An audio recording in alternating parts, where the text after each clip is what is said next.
Hi, it's us again. Welcome back. We posted a video a while ago where Alexa was explaining that her friend got through her breakup by learning the science behind it and what was going on in the brain.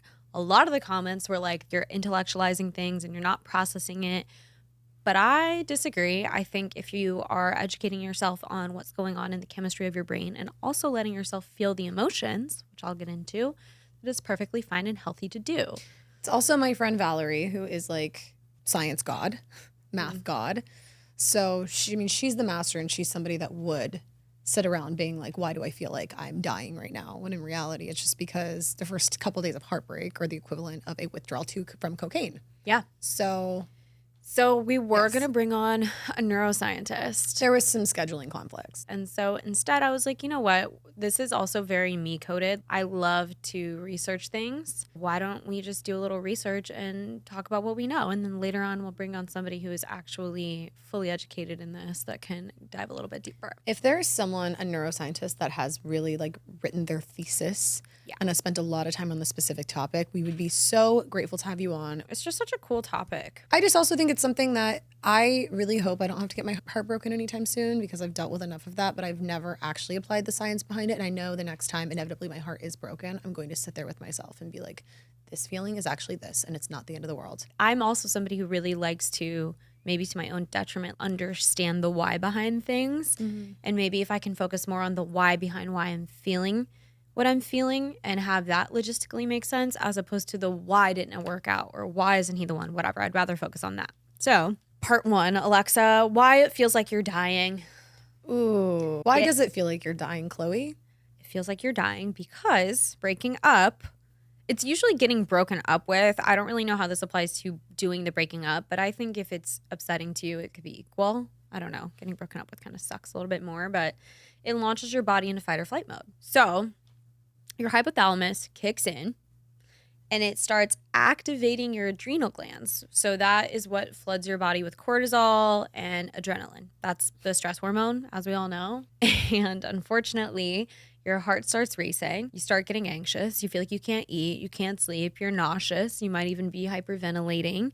All of those are not overdramatic reactions to a breakup. Those are quite literally chemicals in your brain that are now flooding. Because your body thinks you are dying. Yes. I literally wrote that. Your body isn't just reacting to sadness. It literally thinks that your survival is at stake. Because it kind of is. It isn't. But from a perspective of like how we were in caveman days, if you didn't have a partner, if you didn't have your tribe, you're fucked. You're going to get eaten by who knows what. And now that's the thing that's eating you. Usually the partner that you're leaving, not in your case, but sometimes the partner that you're leaving, that you're getting these emotions from, is the person that's trying to ruin your life. Oh, is the monster? They are the monster. What a plot twist. Ugh.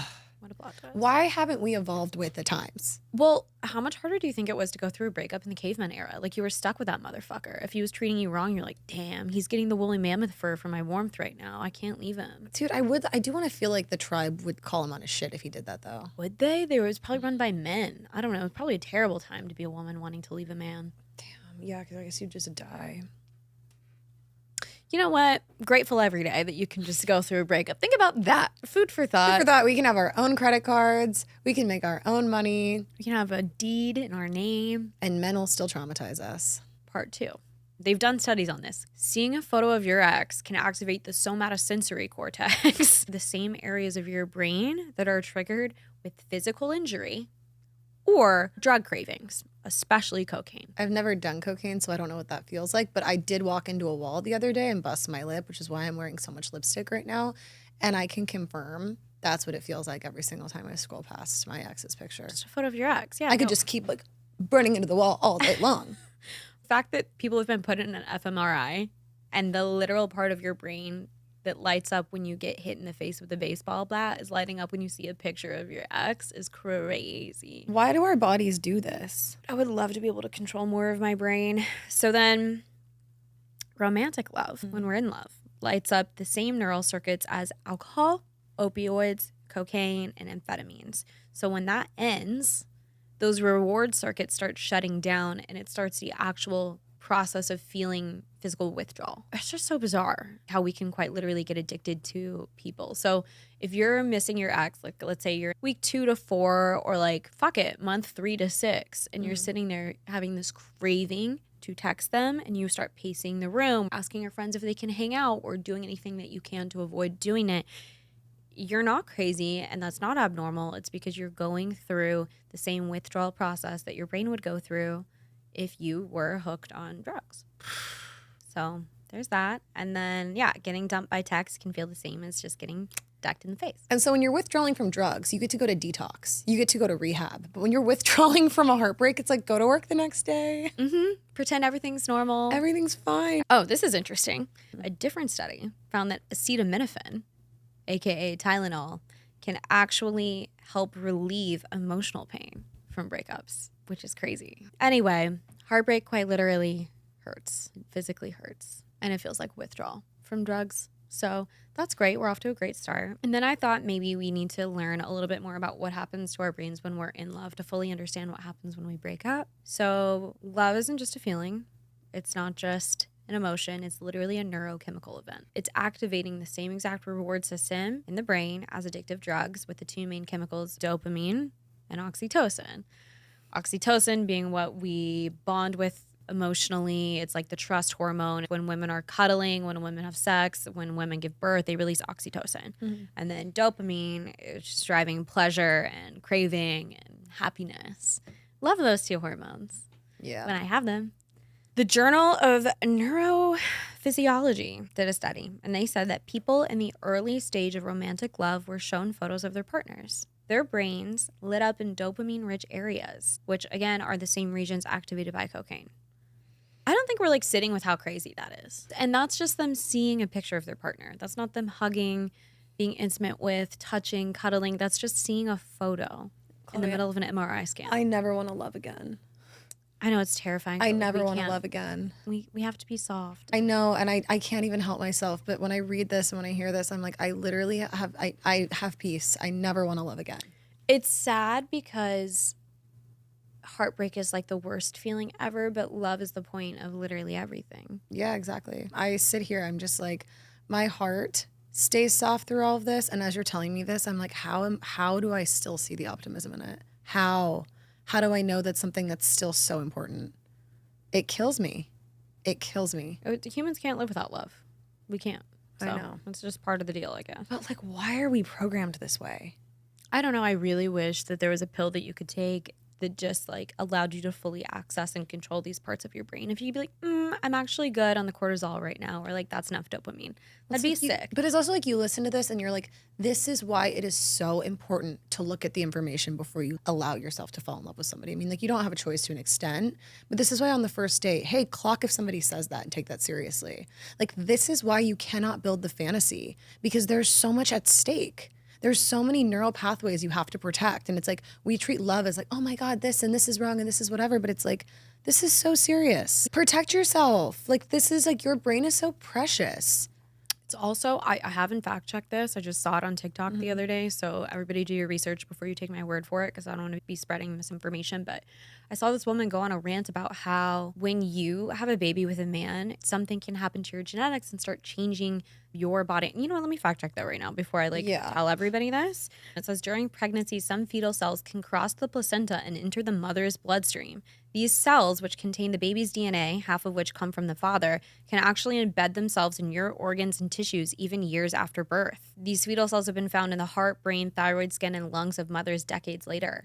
Basically, your child is leaving behind a microscopic signature inside of you. And then there can be epigenetic changes. They can impact your mood, function, metabolism, etc. So it's so much deeper than we think on so many levels. Like on a biological level, who you're intertwining yourself with goes so much further than I think any of us know or like really realize or think about. Here's the thing is, I have people that really roast me in my life for like how particular I am about like anyone I let super, super close to me. Like that's why like the fact I've been bamboozled so many times is crazy. But probably like the past like 3-4 years, I've been so careful as to who I let close, like who I let come close to me. And I have friends that roast me. They're like, why don't you just like hook up with all these people, whatever. I'm like, do you know that this is actually like, I won't shame anybody that's gonna go and like hook up with tons of people. That's their thing. But for me, I'm like, I've learned so much about myself that like even the friends I surround myself with impact so much of who I am. I am so mindful as to who I spend my time with, but especially somebody that I'm going to let that emotionally close to me and physically close to me. Like I am unbelievably mindful. If something feels slightly wrong, if something feels slightly off, it's like, am I going to get even closer to this person to like have a child with them and then have their DNA enter my body? Embed my organs? I better fucking trust you, love you, wouldn't mind being you or part of you because it's a big deal. It's a massive deal. It's a massive deal. Massive deal. And as we get older, I think we just need to be like more aware of these things. And it's not to scare you or freak you out, but it's like there's a reason why you're so fucking upset when something doesn't work out. You're not crazy. You're not crazy at all. It's literally neurological. It's a neurological withdrawal when you're losing somebody. Back to what I was saying before, researchers have argued that romantic love is a form of natural addiction. People in love exhibit these drug-like behaviors such as cravings for the other person, mood swings, emotional dependence, and withdrawal when cut off, which are all symptomatic of addiction. So when that supply is suddenly gone, which most of the time a breakup feels cold turkey, right? Like all of a sudden this person who was in your life all of the time and was your rock, gone, done, can't talk to them anymore. Imagine withdrawing from an addictive substance like that. You're not supposed to. So suddenly your ex is gone. The brain reacts just like it would to losing a drug, and thus begins the journey of trying to recover. Back in the olden days, this used to be a lot easier because we didn't have social media. When you were going through a breakup, you just hoped you didn't run into them at the grocery store. You didn't have to worry about opening up your phone, seeing them on your feed, or like trying to control the urge to not look them up and see what they're doing or watch their story or hear through your friends, like through the grapevine, who's fucking who, or come across their profile on a dating app while you're trying to move on. Like that wasn't a thing. For the brain to begin its healing, it has to literally believe that your ex is gone from time and space, that they don't exist anymore. Because every time you get a reminder, baseball to the head, baseball bat to the head. Okay? Social media obliterates that boundary, doesn't exist anymore. They're in your feed, your tags, your memories. Your Apple is making a fucking collage of like with happy sad times. Yeah, the best times of 2023. You're like, okay. And it's the happiest song ever. And you're like, that cheating bitch. Yeah. Or it's like featured people and it's your ex. I'm like, I didn't know you could hide the featured people up until recently. I was showing photos of like my past to somebody that I think is really cool. They're like, who's that? And I'm like, ah! Now all my exes are hidden. What are your thoughts on social media? Like, obviously you can mute them. Unless someone's really fucked me over, I don't unfollow them. I literally, that's a lie. It kind of just depends. It's case by case. Like if it's something where I personally terrorize myself, especially if that person like makes content of any sort. Oh, I love it. I'll just sit there and look at all of it. I know I shouldn't, but I love it. I will do it. That's the thing though. Like now that you know what you're doing to yourself neurologically, do you think you would put yourself I don't think I would do it anymore, but I look back at past relationships and I don't really think I date people that like put out media anymore. Like I used to date people that would like write books. Now I look at like my most recent breakup and he's muted on absolutely everything. He is like gone off my phone. Like all of his photos are hidden, everything. Like, I just realized the last time I was like, I just like can't even like look at anything that is, I don't want to see his fucking face. I can't see it. Or I'm just going to keep going into like, look how happy we were there. That made so much sense. But I used to. Yeah. And it's why breakups, I would never get over it because I would read their books. I would watch their movies. I would listen to their music. I would look at their pictures all the time. Even if it was a guy that like didn't do that, I would still like look at every single tagged picture, look at every story, look at everything. And now I feel like I don't ever want to have to go through a breakup again. I hope the next person I just like get to marry and die with. I fucking hate breakups. I really hope I just die with that person. But if I do, I know I'm going to have the 30-day no contact, obviously. But I'm not above blocking somebody. Even if they didn't do anything wrong, I think you can message them and be like, hey, I need to block you for a bit. I need to move on. It's nothing personal. Just for my own mental health. For my own mental health, I just need to block you. I just mute them and all their friends. And if they've done me dirty, then they're unfollowed or blocked or whatever else. But no contact is another good thing to talk about here. I used to think it was okay, and my justification of talking to my ex was like, oh, because these are withdrawal symptoms and this is withdrawing from cocaine, I'm just slowly like weaning my way off of him. And that's what I told him. I was like, that's why I'm cool with us still talking, because we're just weaning our way off of each other. In all the research that I've been doing about breakups, everybody says the same thing. The only way to actually heal is to, one, feel all the feelings, which I'll get to in a second, and two, to do no contact. Because even if it's like, God, long-term relationships, it's so much harder because they've become this like very integrated person in your life. If you, especially if you're married or you have kids or own a property together, yes, have animals together, it's like impossible. It feels impossible. You share the same friends. You're close with each other's family. You call them throughout the day just to chit chat when anything goes wrong, when anything goes right. They're your emergency contact. They're your person. So it's very hard to start removing yourself from that and then go no contact. But it's the only way for your brain to actually accept that that person is no longer in your life in the way that they were before, and that you can release them and heal and let go. And it's the hardest thing to do. It's what everybody fears the most about breakups. I fucking hate that feeling. It's so terrible when you wake up in the morning and you're by yourself and you open your eyes and you realize that it wasn't a bad dream. And you have that like sinking feeling where it feels like there's an elephant sitting on your chest and you're like, that did happen. This is real. And now I have to get myself to get up and go through the day. And it's going to be this way for months. And you look at yourself in the mirror and you're like, how did this happen? How did this happen? How did I get here? You don't even know where to start.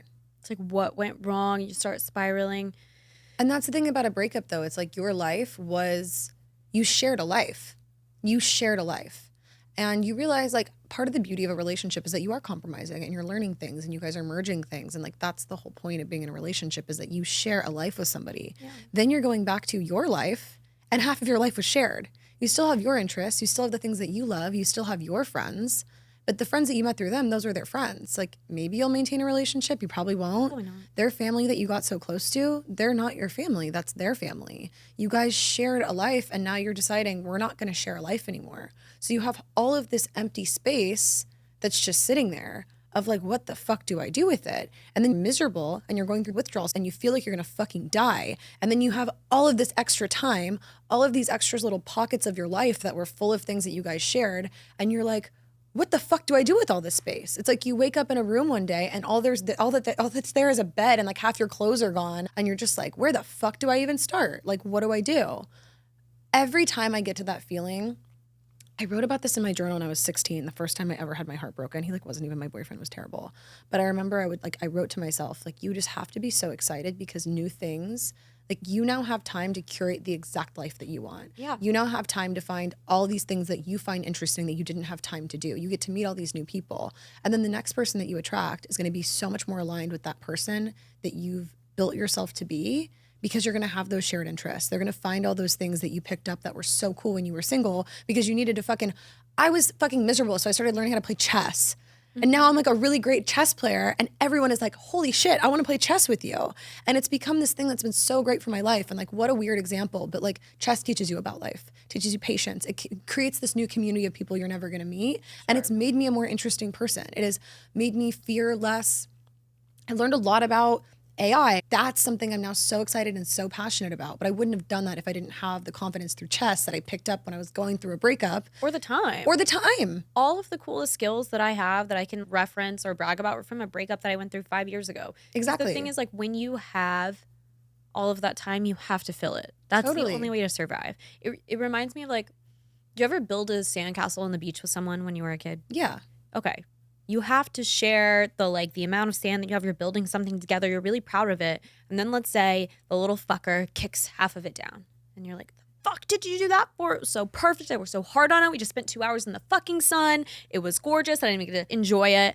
But then you have all of this room to build something new that what a crazy metaphor, that you have for yourself, that you want for yourself. I don't know. I feel like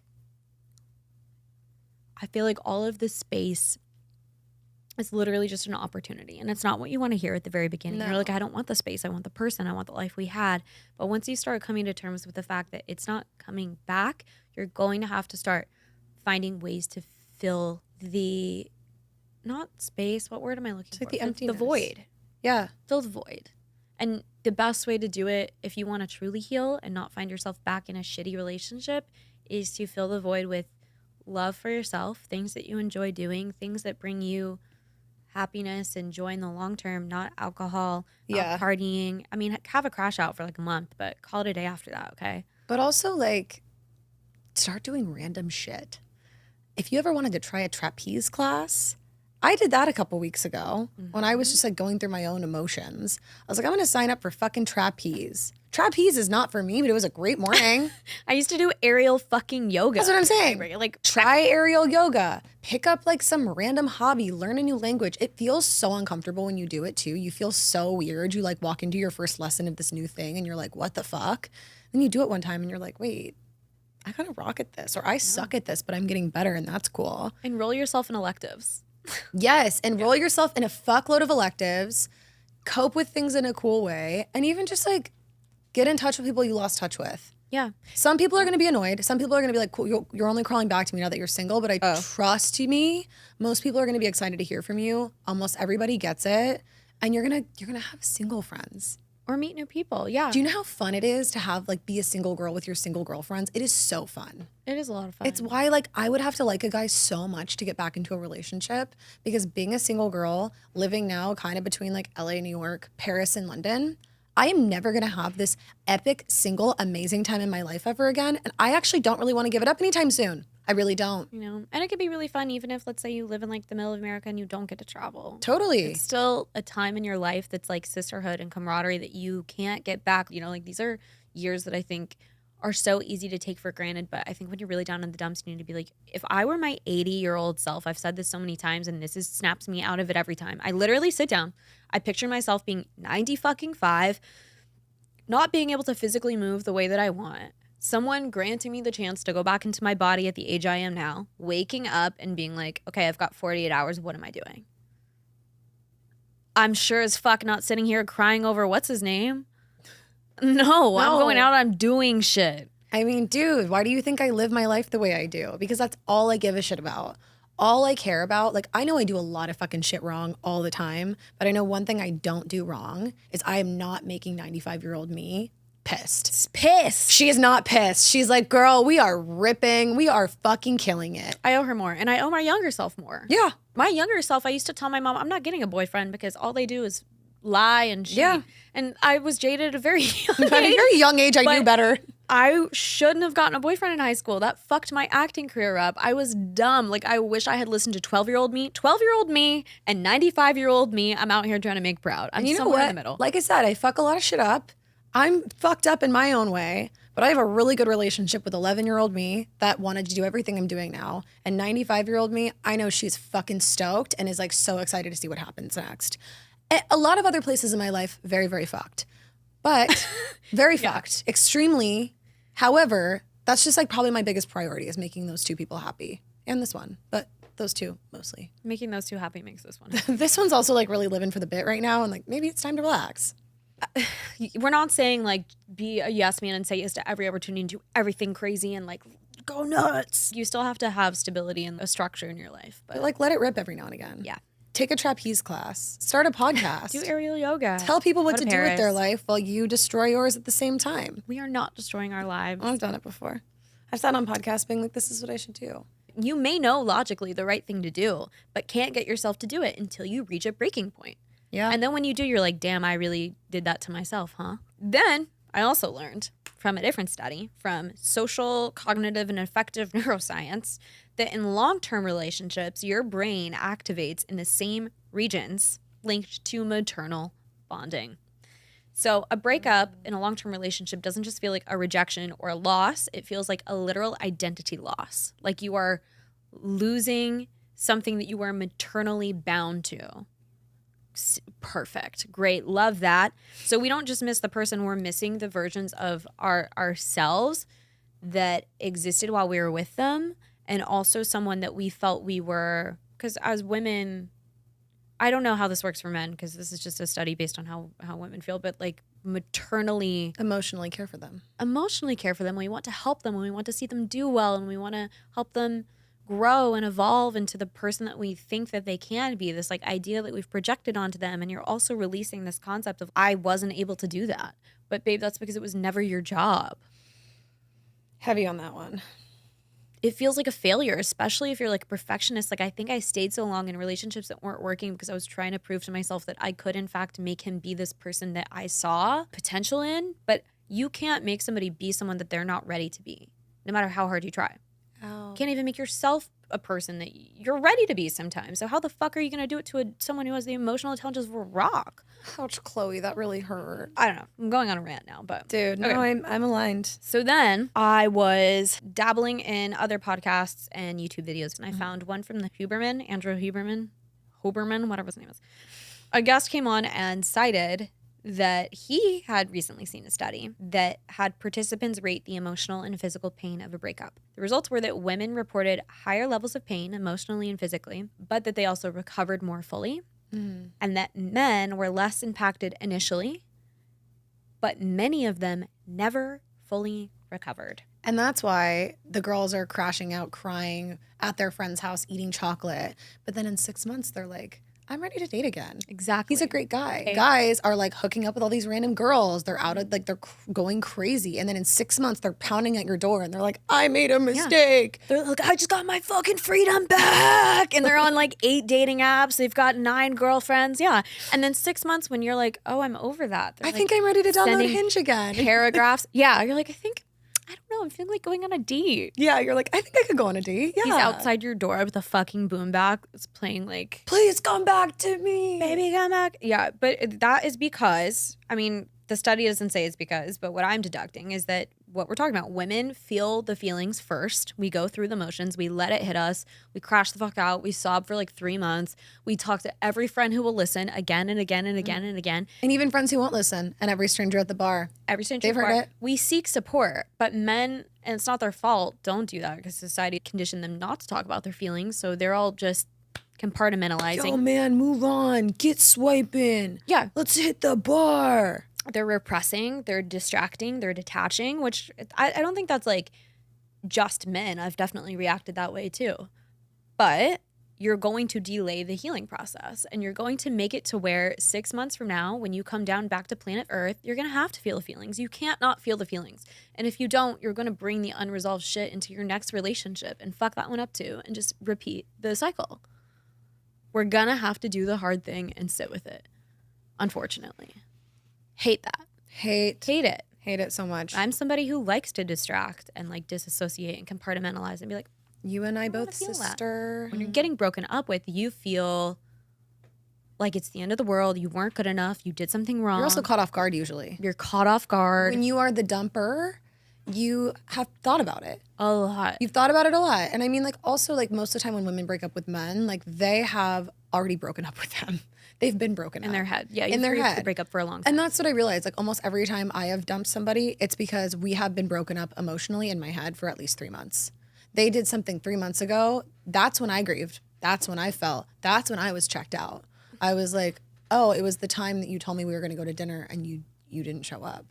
That's when I knew this was over. I knew you didn't care. It was the way that you went to Italy and didn't even tell me you were leaving the country. That's when you showed me you didn't want to be in this anymore. So when I go and I say, I think we should end this, and he's like, oh my God, I'm so caught off guard. I'm like, how could you be? How could you be? I had even told you I was unhappy. I told you I didn't feel seen. And now you're shocked that I'm breaking up with you? How? But then the times that I've been dumped, I've always been a blindside. And those are the ones that hurt the most because I was in so much pain while all these things were happening and I was being caught off guard by not being communicated with or not whatever. Because you're not, they don't communicate the way the women do. And you're in your own little world being like, dude, we're so in love. And I'm like, why are you in Milan right now? We have dinner plans. Like, what do you mean? What do you mean you're in Milan? What do you mean? I'm at dinner. Did you forget to tell me? Like, it's like, and then it's like when you're the one being dumped though and you're caught off guard, it's like, so how long have you been thinking about this for? Hardest thing in the whole world. I don't think there's like one side of a breakup that's easier than the other. Yeah. I just think it's different for every person. Like, I'm somebody that genuinely, for me to get over it faster, it's easier for someone just to break up with me. So my last real relationship, I broke up with him. And I mean, we had just mentally been broken up for a long time, like I said earlier. But I can say that I am the most indecisive person in the world when it comes to what I want to have for dinner, where I want to travel next, where I want to meet up, when I want to meet up, what I want to wear. But the second it comes to leaving a relationship, I don't have a doubt in my mind. The second that I know it's over, the second that I know it's not serving me anymore is when I'm like, I'm done with this. It's impressive. It's the only place in my life where I'm decisive, and I'm going to eat my own words one day.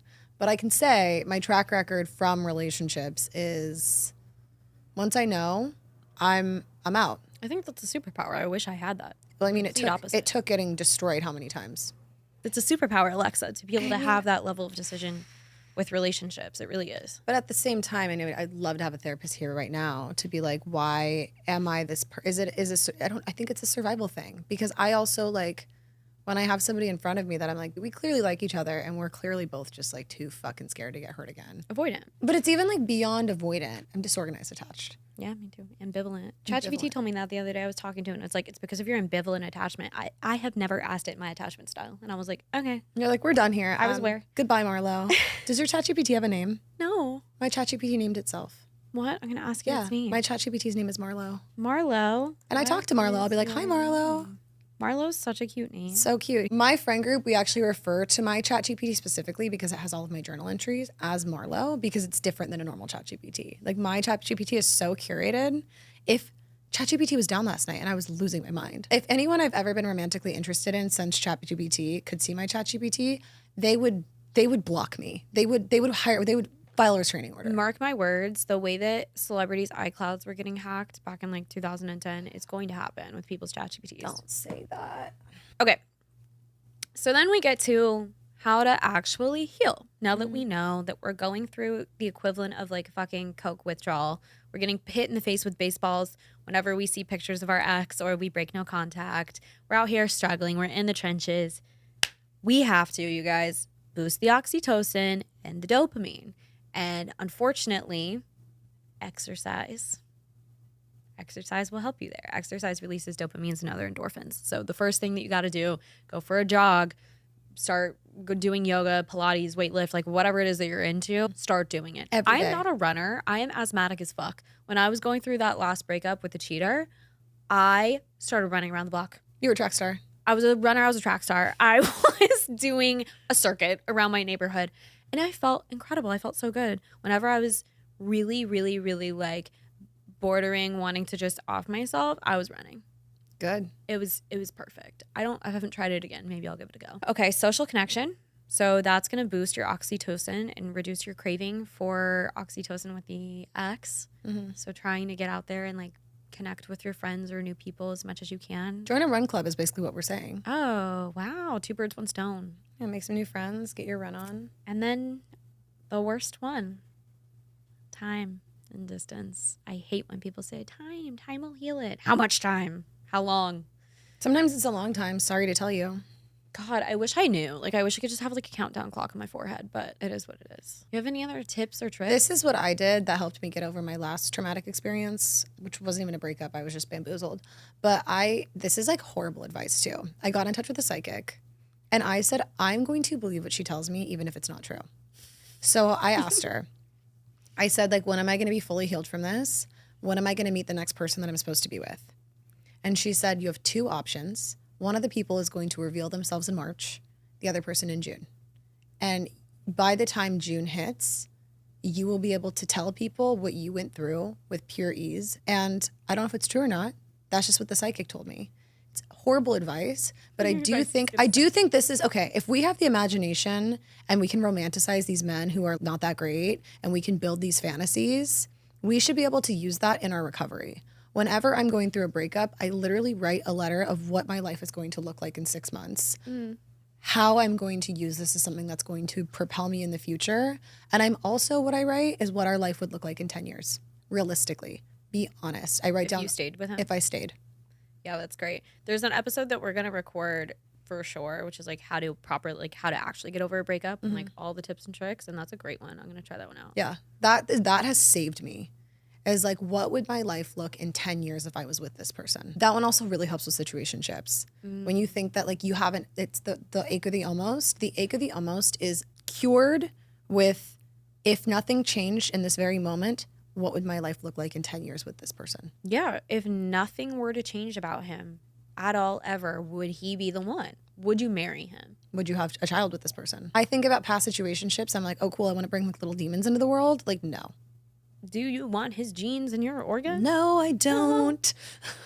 And on that note, if you're going through heartbreak right now, Godspeed on your recovery. And you best believe I have made heartbreak my personality quite a few times in my life. When I look back at my life, every major upgrade I've had is because I went through heartbreak and then propelled myself forward. That's just what happens. Well, I mean, what is my motto? You have a lot. Well, what's the main one? Monetize your trauma. Oh, yes. Monetize your trauma. And go viral off your heartbreak. All right. We'll see you guys later. Feel better. We got you. See you next week. You're not alone. Never. You got me and Chloe.